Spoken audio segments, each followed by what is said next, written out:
welcome to another episode of I Own a Business, where we focus on helping practice owners grow the practice of their dreams. I'm your host, Dr. Steve Vargo, and we are doing this one in person. I have with me here my good friend Sharon Carter, who is actually a keynote at the Connection in Orlando, which is where we're at right now. And she's also founder of the consulting group, Eye Care Optometric Consulting. So it's so great to see you. How you been? I have been great, Steve. Thank you so much for inviting me to be part of your podcast. I watch them, listen to them, and I always enjoy them. Very informational, and I always take away something. So I'm excited to be asked to be a part of that today. Well, you are a wealth of knowledge, and when we were talking before about what we're going to talk about, we landed on team building, certainly something that is within your wheelhouse. You consult in a lot of different areas, but I think we could agree that if you don't get the team right, that it's very difficult to make a lot of the other things happen. I want to read something directly off your website, Yeah. and we'll use that to build on. You can make drama or you can make money, but you can't make both. The thing that Zig always said, I think you're a fan of Zig Ziglar. I believe you even I met built him. yes, many times. I built my whole business around his philosophy. If you help enough other people get the things in life they want, you have everything in life you want. So, yes, I'm a Zig fan. The thing that Zig always said about building a team is that together everyone achieves more. I have found in my 25 plus years of consulting that this is the magic wand to creating a multi-million dollar practice. The team is everything. That's right off your website. So let's start there. What is your approach to team building? So it definitely, people ask me all the time, when you're building these multi-million dollar practices, where do you start? What's the magic? What's the magic wand that you take? And I always tell them it's your people. And when I'm speaking to people, I say, I build the people who build the practice. And that's what we have to focus on, is finding those team players. And that can be a challenge, Steve, as you know. I mean, you've worked with people, you've been in private practice. Finding those people that fit on your team can be a challenge. Not just that can they perform the duties of what you're asking them to do, but are they within the same culture? Are they within the same mindset that you are? That, number one is our patient care. That's what we're here for. So the very first focus when I'm looking for a team player is, are they patient oriented? Do they care the experience that the patient's having? And that's number one. And number two is, are their philosophies, are they goal oriented? Can they buy into our goals? Can they get on our team and work together? And as working in this industry for 36 years, 26 years consulting, you find a lot of people who are very, very gifted and very talented in what they do, whether they're on the clinical side or the retail side. Amazing people. And I mean, they are a one-man show, but that's all it's going to be, is a one-man show. And I tell people, it doesn't matter how good you are at what you do, it's how good you make us as a team. And so being able to walk into that team philosophy and ask, what's my part on this team? There's no I. What's the me that's going to make this team go to the next level? And that's the challenge. And we find people, because we're in a 911 situation sometimes, and they are breathing, they can do the job, and so we keep them instead of looking at, is this my all-star team? And then I say this all the time with my doctors, is this the people that are going to take you to the next level? If we're at 1 million, are these the people that are going to take us to 2 million?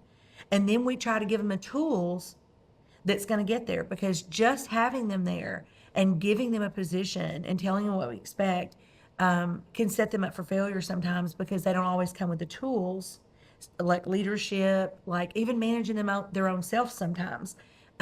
They need some help and they need some tools. So that's our job as the leaders at the top, is to give them the tools they need to be that team player that we're looking for. But it's so much fun when you watch a team play. We just saw. I'm not a big sports fan, but I have a lot of people who are from Kansas, and so they just saw Kansas win, and they were just like, hearing them talk about it, they're so excited. That's what a well-oiled machine of a team looks like. And in our offices, that's what we have to look for too. Who are the people that are showing us on a daily basis that they're part of our team? And if they're not, and this is another one of my sayings, we're not going to stop loving them. We're just going to blow them a kiss and love them from a distance. Let's talk about the beginning and the end, as you just alluded to, what could potentially be the end, and then maybe we'll get into some of the meat in the middle on managing Perfect. people. The beginning. So what is your approach to interviewing, which is not a perfect science? The best HR managers in the world sometimes get it wrong.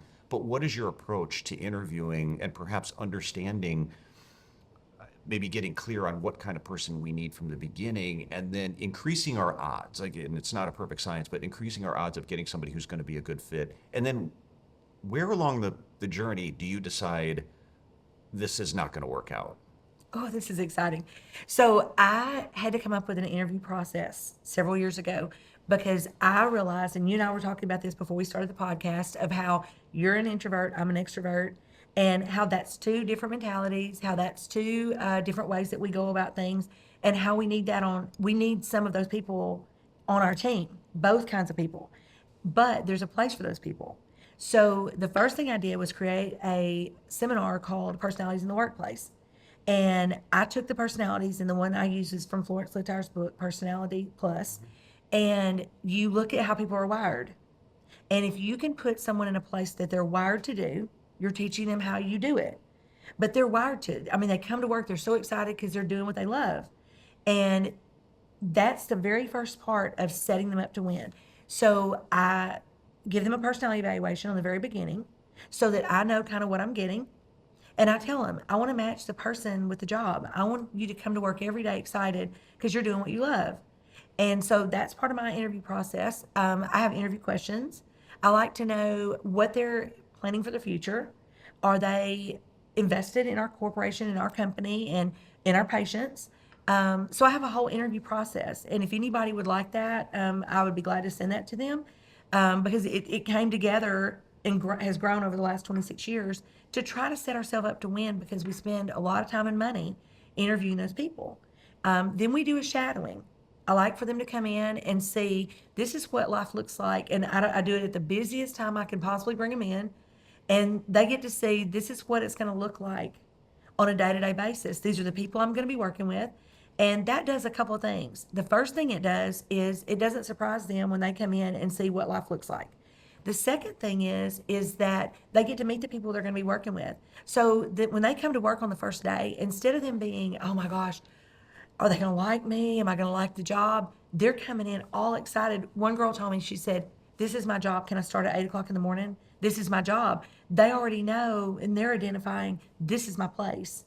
And so that's my interview process is we go through the interview process, sit down, then we shadow, and then we pick our person that's our best candidate.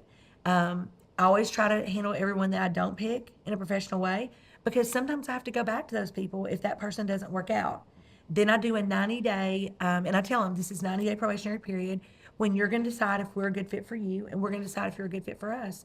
And if at any time during this time you go, you know what, this just isn't for me, there's no hard feelings. We want somebody that feels like I'm a good fit here and we want to feel like you're a good fit for us. So that's on the beginning part of it. And then we try to sit down every year, at least once a year, and do an evaluation and tell them what they've done great at for the year, what we see for them as goals. And then I love to ask people this: give me some personal and professional goals for yourself for the next year. Because so many people that we work with, they've never set a goal. They have no idea, am I even thinking ahead? I come to work, I have a job, I get paid a paycheck. But when you can get people invested in the journey and they have a vision that matches up with a vision for your practice and your patients, that's a success for setting yourself up for success. Mm-hmm. So that's kind of what we do on the way through. Your other question was, what do we do when we realize that we are having behaviors or we're having things happen in their performance of their job that's not acceptable? This is one of the biggest things. It's the hardest thing for us in the world of optometry. We have the mentality, we put our head in the sand and it's gonna change. Well, it does change, but it's for the worse, not for the better. So we have to address things as they happen immediately.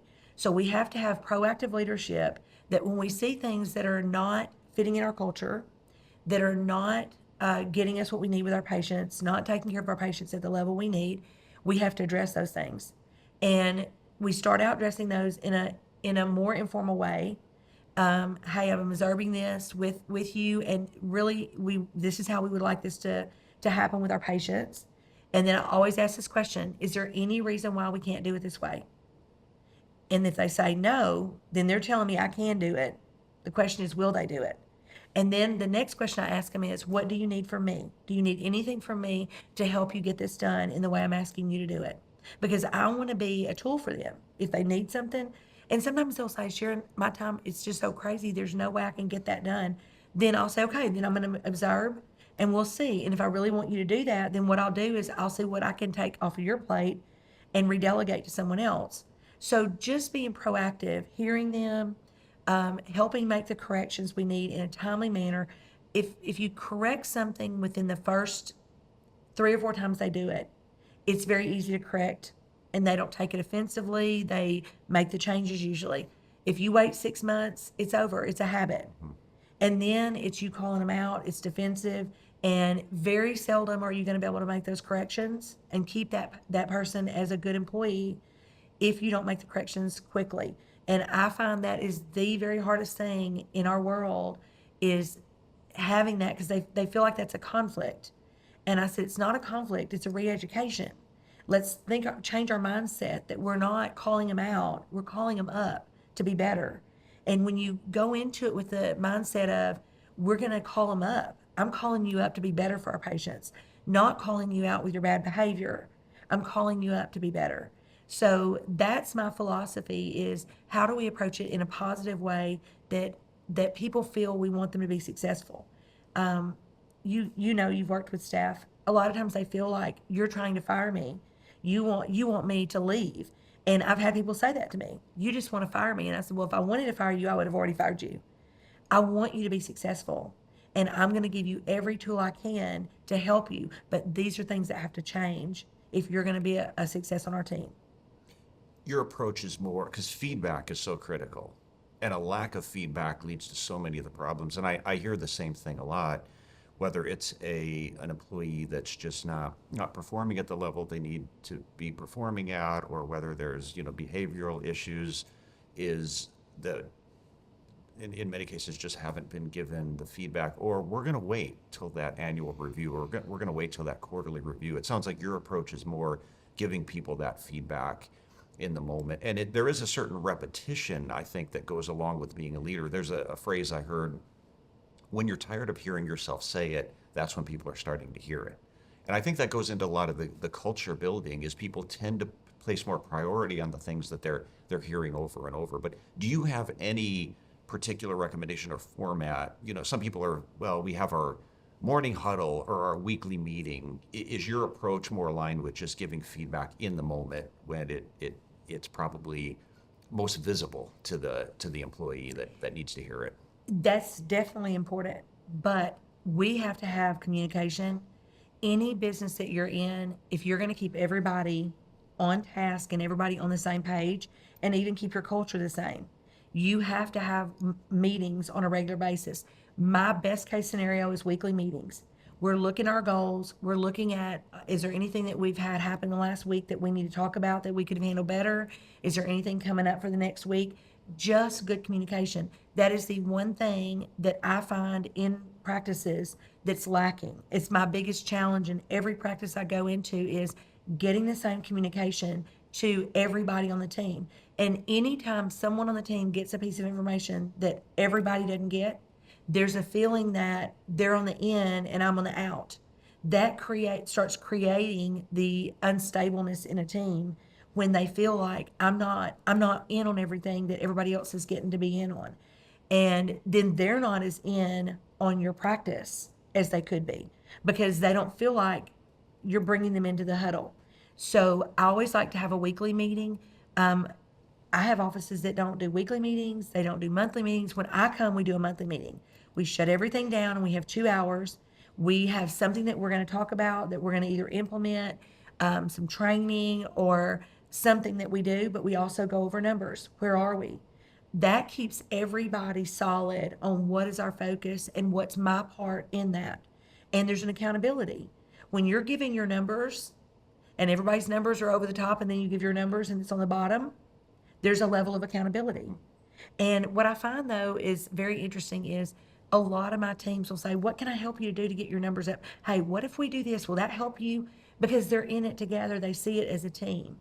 So that's the biggest thing is the team, because you're not going to build a multi-million-dollar practice one person or a one-man show. It has to be a team of people that are focused on the same goals, the same vision, And, I hear it, my favorite book is the Bible, and it says, where there's no vision, the people perish because there's no hope. People have to have hope. If you want them to perform at a high level and you want them to take care of your patients, they have to have a vision and a hope of, why am I doing this? What is the outcome here? What are we working for? And when you can create that for them and they're working towards that vision, it's amazing. You can do things that you never thought you could do. I've had doctors say to me, I never thought we could make this much money, take this good care of our patients. I'm just blown away. But that's the magic of it, it's the drive, the motivation and inspiration of all these people on the team coming together. And it's just like when my Kansas people got to watch their Chiefs win, everybody becomes involved in that. And what you see when you build this team is patients walking in your office saying, oh my gosh, I love to come here. Y'all are awesome. They write 5-star reviews. This place is wonderful. They take care of their patients because what you've built as a culture is carrying over to your patients. And then they start telling people, whether that's in a Google review or whether that's in the people they're sitting across coffee with, is, oh my gosh, these people are amazing. And that's who we are. In my offices, that's who we are. That's our culture. What is your approach to creating a culture where people want to contribute? I think we all know the dangers of micromanaging, where people don't feel like they have a voice in the process. They'll stop coming up with ideas. Why come up with my own ideas if they're just going to get shot down and I'm just going to be told what to do? And that's something that some leaders still struggle with, especially if you're a bit of a control freak and you want your hands on everything. Where do we let go of control? So what is your process for creating an environment where people feel as though they not only have a voice, but they really want to contribute to what's going on? It is hard because a lot of my doctors are micromanagers. And the biggest thing is having clear outlines of what you expect from your employees. So very clear job descriptions, very clear things that here's what you're accountable for, and then very good feedback. Even if it's, I think doctors get confused and think, okay, I don't have to tell them anything unless they're not doing a good job. But what people really need to hear is, high five, you killed that. Man, the way you worked with that patient. And I tell them, we look for fault like there's a reward in it. There's not. There's a reward in it for you when you look for people doing things correct and doing things right. And calling those people out on those things. Man, you killed it with that patient. They wanted a refund. Man, not only did you fix that, but you sold them another pair of glasses. High five. I'm so glad you're on my team. Words of encouragement. But give them the task and let them do it. And I think the hardest thing for my doctors is they may not do it the way you do it, but you have to ask yourself, are we getting to the same end result? Because we're not all exactly the same. We're different. But we're looking for an end result. And when you let them get to that end result and we make sure they get there, we have things in place that holds them accountable for their behaviors. Then you start bringing the creativity out, because when you're micromanaging, they don't look at what do I need to do next. They wait for you to tell them what to do next. So when you let them be creative and they say, well, I didn't do it exactly like you had it set out, but I did this. This is the results I got. Actually, it was a little bit better than what I thought we were going to get. And then when you high five them and say, man, that's awesome. That's what I'm looking for. I'm looking for somebody who can put the thought into that and come up with things, because you're valuable. You see things I don't see. When you give them that type feedback and you encourage that and encourage them, here it is. I'm not going to micromanage you, but you will be held accountable. And when they're held accountable for things, they start realizing, okay, there's consequences, good or bad, to how I perform in this job. And that creates them thinking, because I say to my managers all the time that I have staff that the brain never engages. And we have one person in the office doing the thinking for everybody. And the way that sounds is, hey, do you think we ought to do this? Yes, this is how we need to do it. Well, hey, what about this? This patient wants a refund. Yes, this is what you need to do. So I coach my leaders. When someone comes to you and say, hey, what do you think we need to do? This is the very words I want you to say. You know what? You're the person with the eyes on it. What do you think? Let them tell you. They already have kind of an answer in their head. Let them tell you what their thoughts are, and then you say one of two answers. That is exactly what I was thinking. Perfect. You've affirmed to them we're on the same page with our thinking. Or you say, you know what, that is definitely something that would be good, but let's talk this through. What if we did, and give them some direction of how you think through that situation. then they start feeling confident that they're thinking and on the same page with you. And then you've got the whole team thinking through issues in their departments instead of coming to one person, because that burns people out, because they're coming to one person saying, hey, what about this? What about that? So somebody's constantly in their face asking questions. And I said, empower them. And that's really the word. Empower people to think for themselves, help them have direction and knowing, am I thinking the way the team is going? Am I within the vision? And then when you do, you empower them to go to the next level and take your practice to the next level. I found five main things I find myself keep coming back to for leaders. And I discovered this after talking with enough people in leadership positions and just starting to recognize what the issues were. And one of them is empowerment, giving people autonomy. How do you strike that balance between, you've mentioned the word accountability. In a minute, I'm going to ask you to expand on that a little bit, but also allowing people to make mistakes. There's a book I'm a big fan of. I had a chance to interview the author, and it's called Permission to Screw Up. And if you're going to allow autonomy, you also have to some degree, allow people permission to screw up. How do you approach that? Some of that just has to be, I think, a willingness to, if you say to an employee, great, your way sounds good, but if it's not right, how do you have that discussion in a way that doesn't stifle their ability and willingness to keep wanting to contribute to the success of the practice? I've had that happen in several situations, and where doctors have gotten really upset because a staff member, or maybe a manager, made a decision that they did not agree with, and maybe it was the wrong decision. And I said, when you have a leader make a wrong decision, that's a learning opportunity. We did not come out of the womb being leaders. We learned. How did you learn to be a leader? The way I learned to have systems in my practices and build $1 million practices is I tried everything that didn't work, and then I found the thing that did and wrote it down and said, right here, through all that pain, this is what came out of it. We're doing this every time now. That's how I got the systems to become successful with eye care optometric consulting.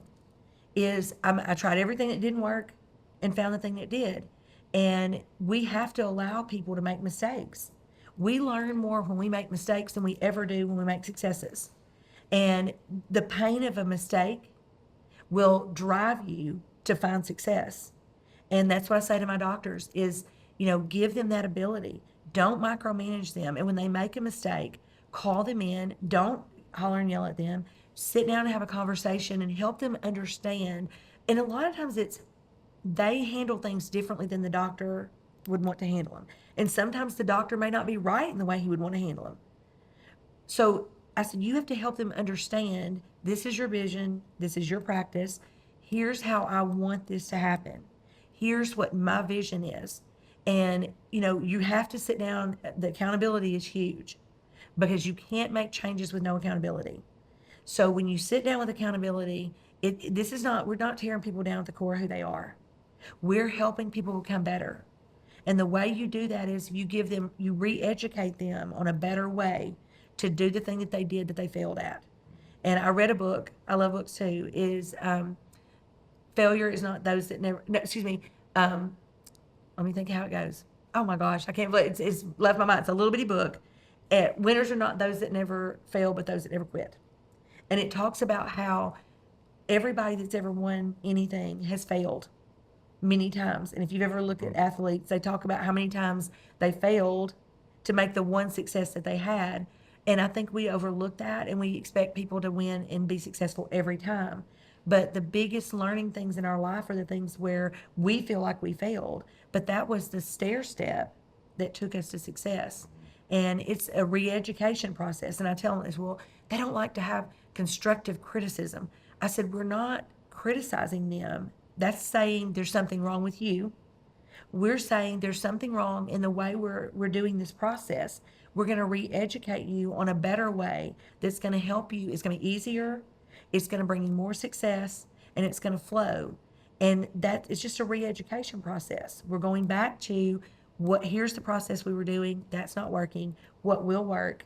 And if you approach it, a lot of times it's how your energy is when you approach a situation. And I don't like to ever approach a situation when I'm upset about it.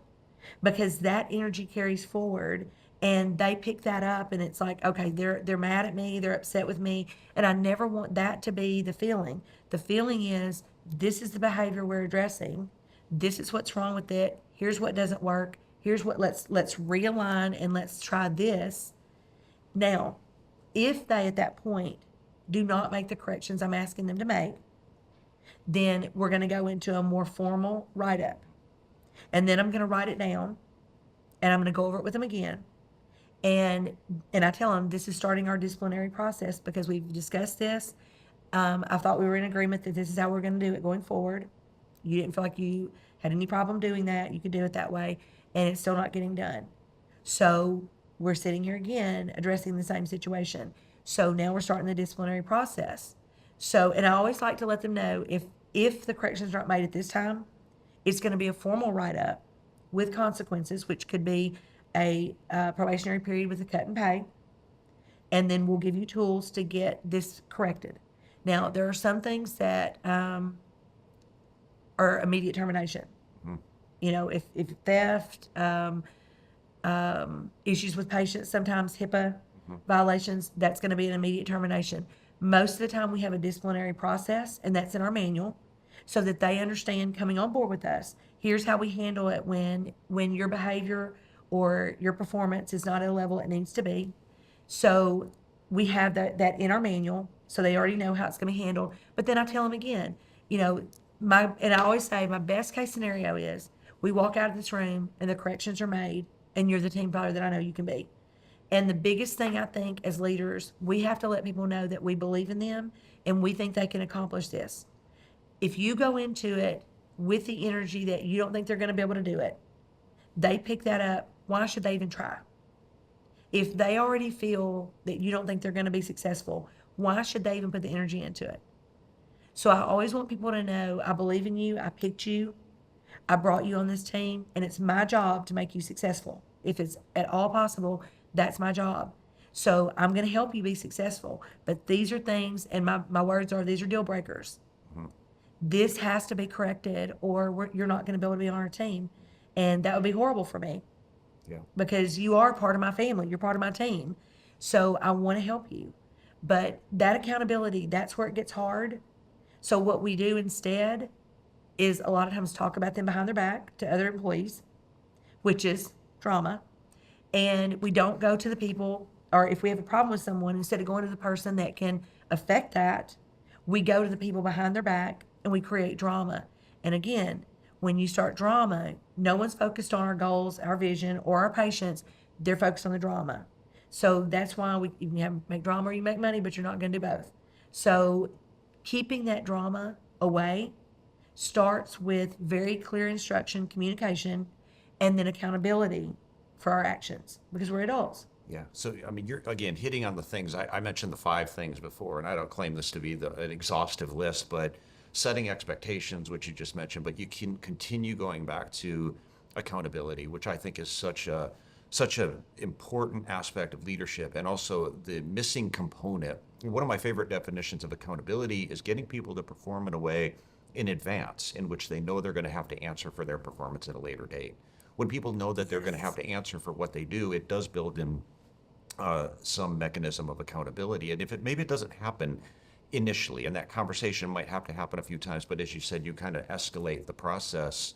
But I do think it's so important, because people in general, I just think the way we're wired up, we're not going to want to have to keep explaining, addressing it. If nothing else, to avoid an awkward conversation with our boss, we start to think in terms of, I should probably take action on this feedback because I got to keep talking to Miss Carter, and I don't want this to be awkward. And then it just comes down to coachability, which is, one of my presentations, I used this slide that it's from some research showing the number one reason for new hires not working out is a lack of coachability. All you can do from a leadership standpoint is give that feedback, give them those instructions, set those expectations, but it's really up to the employee on whether or not they're going to be coachable. Right. With that. Yeah.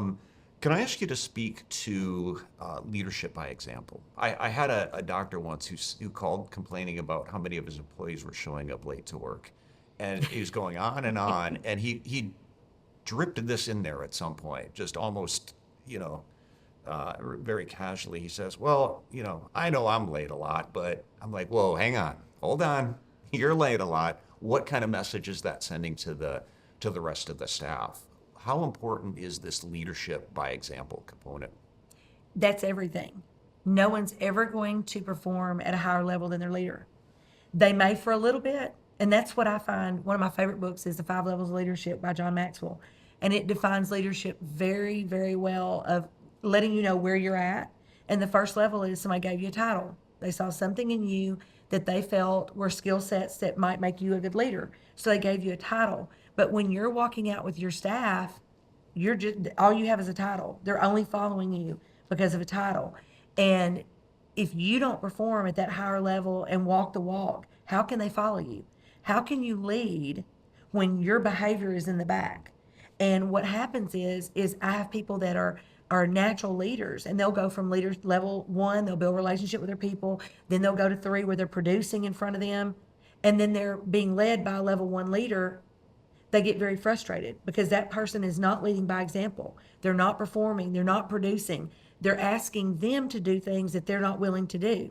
And then what happens is that person gets discouraged and the morale falls. And I wanted to speak a little bit about that. That's the accountability is not only important to the person that is performing at a level that's not acceptable, but it's also very, very telling to the people that's on the team of what's going to happen to that person. You're asking me to do this, and I perform every day at this level, but that person is walking in here doing nothing, and they just get a get out of jail free card. So not only does it hurt the person that you're trying to get up to the level you need, but it hurts the morale of the people around them that are producing, because we have so much work that has to be done in a practice, and you know that. These things have to get done every day. Well, if you have someone that's performing at a level that's not where they need to be, those things still have to get done. Who's doing them? The rest of the people on the team. So that creates a morale issue because they're thinking, why do they not have to do, they're not held accountable. They just get to do whatever they want to do, but yet I'm held to such a higher level. And that may be being held there by themselves because that's who they are. But when you look at that in a leadership role, they're never going to perform at a higher level than the person that's leading them for a period of time. They may start out that way, but they're going to move on because the respect level is not there. And that's the biggest thing is when you have to hold yourself accountable, you are earning the respect of your people. And if you don't have the respect, they're not going to follow you. And the way you earn that is whatever you're asking them to do, you better be doing it at a higher level. And when I put people in leadership positions, I tell them, I don't expect the same thing out of you as I do the other staff. I expect more. You're setting my pace. So if you're not out in the front setting the pace, then you're not the leader. Someone else is. So it's everything. You can't lead when you're not setting the example in the beginning. Last question. I like to find this distinction between training and development. They mean a little bit different thing to me semantically. I think we look at training as this 30-day process, this 60-day process of I need to onboard you. And fair enough, sometimes we need to give people the basic skills to start performing their job. But there's also that ongoing development, which I think kind of falls through the cracks. Do we continue to train and invest and pour into our people? And this comes up so often when a practice owner will complain about an employee that's not performing at the level they need them to perform at. I'm going to give an obvious example, an optician who's not producing as much as they'd like. I'm more on the retail side, on the sales side. A natural question for me to ask will be, what kind of training has this person had? And I've literally had people say none, zero. So how do you expect them to perform at the level you want them to perform at? So what I'll hear over and over is, I don't have time for that. We don't have time to train. We don't have time to develop. Answer that question for a lot of the doctors, that it's so important. We have to invest into our people. But as far as the basic skills, the training, the competencies, how do you work with your offices and employees to be able to develop their skills? To me, training and development is two different things. Training is I'm training someone to do a position, a job. Development is I'm developing that person at the core of who they are. So when you have an optician that's not producing, 99% of the time, it's not about they don't know. It's not about trained to know. Sometimes it is with products, but it's more of a confidence issue. That's development. So what do we do to develop them? And what I do is, and I love to find a book that I know, because I had to go back to leadership, especially. How did I learn leadership? How did I learn that? And there's times 30 years in studying leadership at a high level, I felt like I was on the bottom ring of the ladder. When I had to start going into $2 and $3 million practices, building them, I'm not just building one leader. I'm building a leader, a lead tech, a lead front desk person, a lead optician, and then one manager that's going to manage all of that. So it was like, all of a sudden I was like, oh my gosh, I'm at the bottom of the ladder and I can't hardly reach the next ring. But I thought, how did I learn that? I learned that through reading. I learned that through going to hear Zig Ziglar. But I read, See You at the Top, all of, his books, John Maxwell's books. That's how I learned. And I had to ask myself, what's the difference between me telling them what a book says? Let me give you the Sharon Carter version. And them reading it, because there's two totally different levels of interaction and engagement when I'm telling you what the book says and you're reading it. And so I was thinking about that. What's the difference? When you are reading something and the light bulb goes off, and I know you've done this because you read a lot, and it's like, ding, ding, ding, wait a minute. Now that's a belief. It's not someone's opinion. It's your belief. How much more do you act on something that's your belief compared to someone's opinion? And so reading and giving them the developmental tools to develop them as people. And what happens with that is it's so much more than training them for a position. They can go somewhere else and find another position easily. I'm telling you, you can go to Indeed right now in my area and you can find at least 10 jobs for a tech, a front desk person, an optician. They're out there everywhere. But I want my people to know it's more than just about you being able to come here and perform for us on a day-to-day basis. We want to develop you as a leader and help you be a better you in not just what you do when you come here, but in everything you do. And we want to help you build confidence so that you know who you are. And when you help people build who they are, that comes out in your practice at such a level because now they're confident in presenting things to patients. Because again, with the opticians, 99% of the time, it's not that they don't know what to do and they don't have the skill set. They just don't have the confidence to look at someone and say, this is worth it. Let me tell you why this is going to be a value to you on a day-to-day basis. That's a confidence issue, not a skill issue. So when you develop people, you start building them at the core of who they are, and they become better within themselves. And that's when they want to stay on your team. And they're like, why would we want to ever leave this team? Because you're helping me be a better me. So that's the difference between training, here's the skills you need, and developing, here's how we help you be a better you. What do you want? Again, ask that question. What are your goals and visions for yourself? Then here's a book that I read that helped me. And it's amazing when they see themselves become better people.